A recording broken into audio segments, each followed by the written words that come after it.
Today I'm gonna make the case for a tower that belongs in A tier. This is a tower which we don't see as often, and that is likely due to its complexity, but I'm gonna put the word complexity in quotation marks because it's actually not complex using the tower, but I think we as BT6 players have gotten so used to doing stuff like this, just place the tower and let it attack, that even the slightest bit of micro or just having to move a tower, the slightest bit of inconvenience kind of gets annoying, and I'm in that category as well. The tower in question is the Millipede Beast Handler. I'm talking about the Velociraptor and the T-Rex, and the T-Rex is where we're gonna stop probably in this video, and that tower is absolutely insane. The latest change happening to this tower is actually the ability cooldown getting reduced. It was a nerf, so it went from 35 to 40 seconds, which is expected to be honest, but that's not that big of a deal just because the cooldown of the T-Rex ability can get reduced the more beast power you give it, so I don't think that's a big deal at all. So what is the catch with the Millipede dinosaurs? Well, the first tower it's a little bit OP. I'm gonna buy the Adasaurus by the way, but the first tower is actually kind of OP is the Velociraptor. Now this Velociraptor can one-shot ceramics if you give it 16 beast power, and that thing is gonna cost you about $6,000. So basically for 6k you are one-shotting ceramics with a tower that has a lot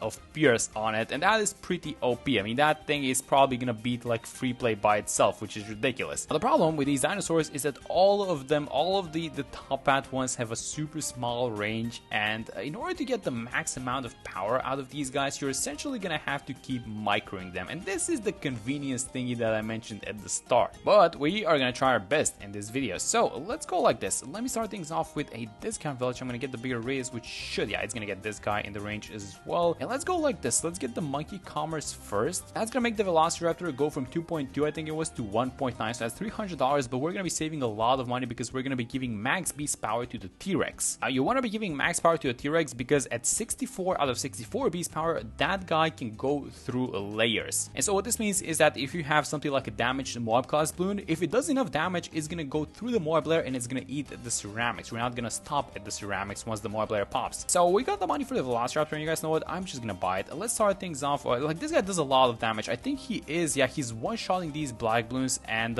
once we upgrade him to 16 power, which is just basically another one of him, we're gonna be able to one-shot ceramics, and that is pretty much everything up until round 80 just cleared out. And by the way, he has a lot of pierce. The only thing that he's missing is attack speed, but we can fix that. I also brought Striker Jones for two reasons. Number one is that he's gonna give extra pierce and extra range to our guy, and that's always welcome, obviously. But number two, and more importantly, the T-Rex does extra damage to stun balloons, and we can just keep spamming the level 3 of Striker Jones, and we're gonna do extra damage with the dinosaurs. A very cool feature, by the way, of these dinosaurs and the Beast Hunter Tower in general is that these beasts, they share the range with themselves. So I'm gonna buy the second Velociraptor. I'm gonna merge it with this guy here down bottom. Now we got the 16 out of 24 beast power, so we're gonna be one-shotting the ceramics, but I can now move this guy up top, which is in the range of our merged beast handler tower. And on a map like this, which is kind of tight, this is gonna be super useful. So let's kind of move the Velociraptor here on the left side. We can give him a little bit extra attack speed with the jungle drums, but actually I'm just gonna chill because we have a Moab incoming. Now this extra range is gonna come really handy because we are gonna need to micro the tower. So he does, how much damage is that? That's like 20-ish damage that he does per hit to the Moab. Oh, we're missing a level of damage. Can he actually see it? Because if we can get the pop,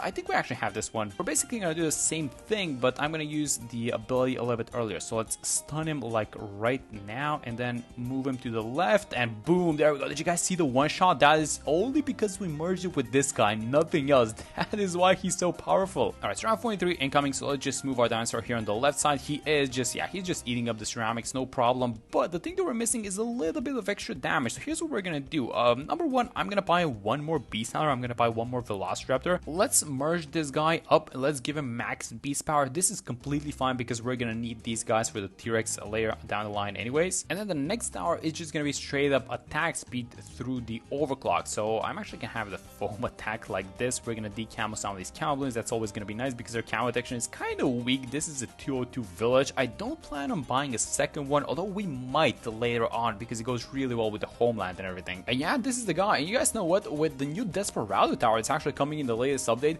The Millipede Desperado he has this ability on tier 3 which is called Take Aim, and essentially gives extra range to the tower that you essentially target. So that extra range is going to be super useful on a tower like this little dinosaur which barely has any range. So let's move it like this up top. Let's get the overclock. So my goal is to try and hold off the T-Rex purchase for as late as possible. So I'm going to move him back, and yeah, we're definitely dealing with Moab class Bloons a lot easier now. Alright, so now let's see if we can pop Moab class Bloons without having to move the dinosaur. That's obviously going to be ideal. We just leave him in place, and it does get the pop. It's kind of late for sure. The mob is about to exit its range, and then barely, yeah, he just snaps at these last ceramics. And let's see if he's going to do it again. Yes, there we go. Let's see how we're going to do on 57 with these 2x2 mobs, and if this thing just does well here, we're going to see you guys on 62 with the 45 mobs, because those guys are going to be a little bit beefier, so we might have to buy the T-Rex. So I'm going to overclock him, and it should, because he has a lot of pierce, yes, it doesn't even care, guys. It just does so much damage. If we can go through the mob layer, it's just going to one-shot the ceramics. It's just like one extra attack that it's missing, right? Alright, so obviously everything non-fortified, it doesn't seem to be bothering the Velociraptor. We have the money for the T-Rex, but I just want to see how we do versus these 45 mobs, and then we're going to have around 63 incoming. So we are likely going to have to micro this guy to get the max amount of damage. We're dealing with the first one. We are going to have the stun ability. You guys know what? I think we're going to have to use it for this one. Yeah, let's just dump it. Let's just deal with this round, and let's watch 63 now. So is this guy going to be able to solo 63? I think you will. Oh my god.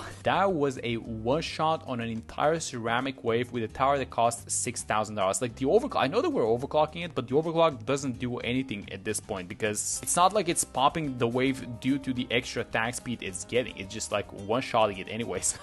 Is absolutely ridiculous. Yeah, I'm telling you guys, this tower is insane. I did place it up top, and we're likely gonna have to move it back on this one because we might finally face some resistance. This seems to be a little bit too many Moab class Bloons for it. So let's use the stun ability. Oh, but it didn't get the one at the back, which means that we're likely gonna lose in this round. Alright, so finally the Velociraptor, the tier 3, finds its match. You guys know what? We can probably beat this one if we buy some support towers, but you know what? Let's just go the all damage route, and then we're gonna go back to support towers later on. So let's buy the T-Rex. Let's I think we can just have it like here in the middle. Let's overclock it, and let's see how fast this guy is gonna deal with the mobs. And honestly, it's not even that good. Like it is dealing with them for sure. It's a lot better than the previous one, but it's not by as much. So let's use the stomp ability, and yes, there we go. Okay, but you guys know what the deal is with this guy, right? He's only at half power. He can go a lot stronger than this. He's at 32 out of 64 beast power. So let's deal with the two of these BFBs. I'm gonna overclock it, and after that we're gonna buy the Velociraptor. We should have no issues in dealing with these ones, right? Let me just kind of make sure I move it along, and then once we pop to these mobs, let's use the stun ability, and yeah, that's about it. Alright, so let's get this guy to max power now. So let's go like this. Let me quickly buy all of these guys. The best way to do the merging, by the way, is just by using the tier 3s, and then the tier 3s do get affected by the discount, so you're essentially buying everything for so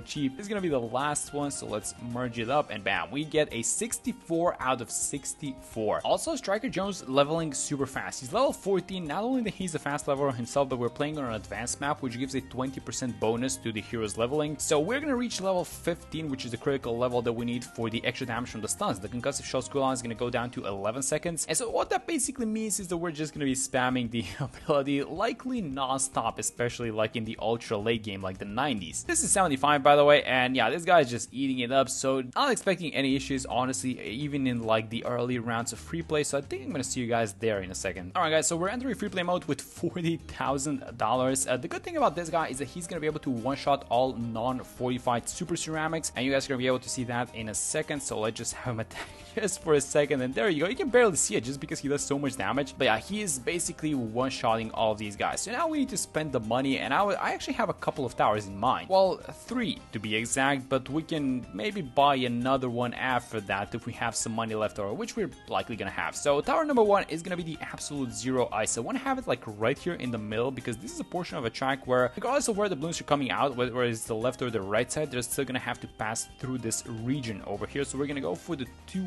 5-0 absolute 0. This tower essentially has an aura which is going to be slowing down the mob class balloons as well, and then it's going to be keeping everyone in place, which we absolutely love. So let's move the dinosaur like this. Let's overclock him, and now we're dealing with fortified balloons for the first time, and this is exactly why I wanted to keep all these guys in place. Yeah, there we go. So he is taking a couple of extra attacks to deal with the fortifieds, and this is going to be a problem throughout the entirety of the run. And by the way, that range thingy I mentioned, look at this guy's range. It is just so small. This is like a well, it's not exactly attack range, but it's like a I don't know, maybe like a attack with a couple of millipad upgrades type of range. It's really not a huge range. This round, however, might be a round that is a little bit annoying because it's 87. We have a couple of ZMGs, and this guy is not exactly as good versus these big balloons. So let's go like this. Let's buy the second tower that I wanted to buy out of 3. This is going to be the call to arms. The third tower that I wanted to buy essentially is the relentless glue, which is going to be the best one in terms of you know, price to usefulness ratio. Let's, by the way, use the stun ability, and let's use the concussive shell as well, just keeping everyone in place. But yeah, it doesn't exactly matter, so we can buy that thing right about now. And let's move this guy up top. This is, by the way, this kind of a micro portion that I mentioned with this tower. You're just gonna have to constantly keep moving it around the map to get the max amount of damage. All right, so round 90, and we are gonna be facing our first DDTs, and for these DDTs we're gonna need a plan. And so let's start things off by moving the T-Rex up top, and let's overclock him, and let's see how we're gonna do. Now we're gonna have the absolute ability in case we need to react, but yeah, we are not exactly doing well versus these guys. Let me just freeze them and deal with the first wave. There we go, we popped the DDTs, but yeah, for sure, rounds like 95, oh my god, that's gonna be a nightmare, isn't it? Alright, so I bought the relentless glue, which we're gonna have like this. It's in the range of the camo village, so it doesn't have to rely on the balloons getting decamo to then doing the damage. And how is everything looking? So 92, yeah, we're definitely just like stopping the balloons in their tracks when they reach this area where the absolute 0 and the relentless are. Then come the ZMGs, which are a little bit difficult for us for sure, so let's just keep using the stun ability. So we do have the stomp ability in case we need it, but I'm gonna try and hold off with it because we do have a high Pierce, and there we go. Alright, and 93 incoming, so a couple more DDTs. I'm gonna have the T-Rex here on the side, and let's see if we can stop these guys and just defeat them without having to press any buttons, and I think the answer is yes. Alright, that's amazing. That's good signs for 95 actually. Alright, in comes the big one. We need to defeat this one, and then if we deal with this one with all these DDTs, then we're probably gonna deal with the ones in 99, just because we're gonna have a couple of abilities. So we might get overwhelmed on this round, and I think we are a little bit. Let's just move him here on the right side. Let's use the stomp ability, just kind of keep everyone in place. I think we're kind of stabilizing for sure, but you can slowly see, yeah, they're slowly kind of making it on the right side, so you need to pull them back by using an ability. I'm gonna drop the absolute 0 as well, and that was 3 abilities in order to defeat this round, but you guys know what? We did it. These non-fortified balloons, by the way, I'm not even doing anything. I know that we're gonna deal with them 100%. And now for these guys, let's start things off with the level 3 ability. These ZMGs are super beefy. When that turn runs out, I'm gonna use the T-Rex stomp ability, and when this thing runs out, I'm gonna use the absolute 0, and now when this thing runs out, I'm gonna use the concussive again. And I think this is gonna be about it with this round. Yeah, there we go. Just keep them in place forever. That is the strategy, guys. Just keep everyone in place forever. Let's see if we can make the thing happen with these fortified guys. So I want to keep the abilities for 98, so let's just not go too much ham with all of these abilities. I'm just gonna try and defeat this one with the level 3 Striker Jones ability. Just kind of move the dinosaur towards the right side. Let's get the overclock. We don't mind using the overclock at all, and you guys know what? We might do we want to use the absolute 0? Hopefully not. You do get the stun ability, so I'm gonna use it, and I think yes, we clear out 97. So here comes 98, and we have to be very careful with this one. We do have the call to arms ability. I would have loved to make this guy into a whole line, by the way, but that's completely fine. We're missing a couple of $1,000, but that's fine. So let's start off by just using the stun ability. Honestly, the stun is like this massive range, as you guys can see. Oh, and we're getting the pop-ups and balloons, so let's just move it back, get the overclock going, and we're just gonna have to keep moving this guy back and forth, I think, because we pop some balloons and then some of them pop into like 45 mobs, so we want to go back and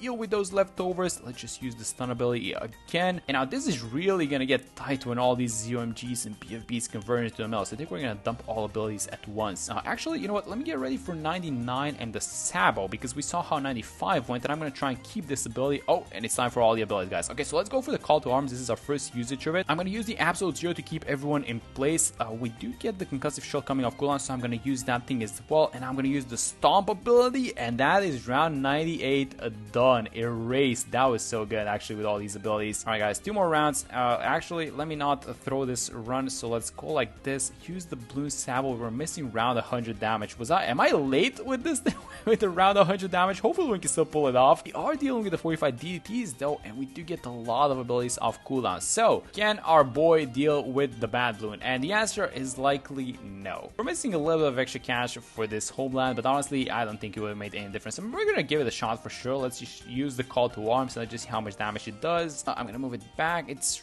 really not a lot. Like, this bat has like 28k HP if I remember correctly. So yeah, this is definitely not gonna do it. We're gonna need to buy something else to deal with this guy. Alright, fine. Let me just get a couple of spike storms. So let's use the spike storms in combination with the call to arms because that's gonna make them a lot more powerful. So let's wait for the cooldowns. Let's make sure we overclock our T-Rex, and then let's actually I'm gonna wait just a second when the bat is like in the middle of all of our towers. So let's go like this, and now let's use the call to arms with both of the spike storms, and then hopefully this guy pops really fast. So we're gonna need to stop the leftovers with the absolute zero. Now use the Sabo and then basically just dump all the abilities onto the ZOMGs, and then when these guys pop, I'm gonna use the T-Rex ability, and yeah, that should be about it. And there we go, guys. That was just the T-Rex just destroying this map. Alright, so hope you guys enjoyed the video. That was the T-Rex, a very, very strong tower by itself. Hope you guys use it a little bit more, but yeah, that's it for this one. Thank you guys so much for watching the video, and I'm gonna see you all in the next one.